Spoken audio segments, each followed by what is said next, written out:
નવસારી જિલ્લામાં એક જ દિવસમાં record break 8 corona positive case નોંધાયા છે, જેમાં વિજલપુરમાં 5 કેસ કોરોનાના નોંધાતા રાફડો ફાટ્યો હતો, જ્યારે નવસારીમાં 2 અને જલાલપુરમાં 1 કેસ નોંધાયો છે।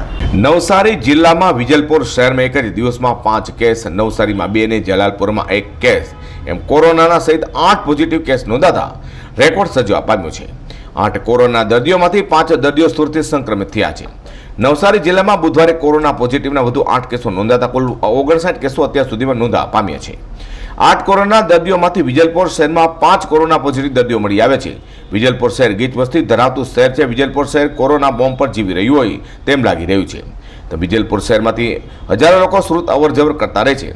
લોકડાઉન દરમિયાન પણ વિજલપુર શહેરમાંથી લોકો હોસ્પિટલો અને મેડિકલ કંપનીમાં કામ અર્થે જતા હતા, જેના પગલે સુરત કામ અર્થે જતા લોકોને પગલે વિજલપુરમાં કોરોનાનો રાફડો ફાટે તો નવાય નહીં। ત્યારબાદ સરકારે અનલોક કરી વધુ છૂટછાટો આપતા વિજલપુરમાં પણ મહિલા બુટલેગરને પણ કોરોના થતા વિજલપુરમાં કોરોનાનું સંક્રમણ વધવાની શક્યતા રહેલી છે। તે બુધવારે વિજલપુર શહેરમાંથી 5 કોરોના પોઝિટિવ મળી આવતા જિલ્લા આરોગ્ય વિભાગ સહિત જિલ્લા તંત્ર દોડતું થવા પામ્યું છે। ગીચ વસ્તી ધરાવતા વિજલપુર શહેરમાં પોલીસે બંદોબસ્ત સમેટી લીધો છે, તો લોકો સાથે સોશિયલ ડિસ્ટન્સ ન જાળવી બિંદાસપણે ફરી રહ્યા હતા। તેથી સરકારે આપેલી છૂટનો ફાયદો કોરોનાને ઉચકી રહ્યો છે।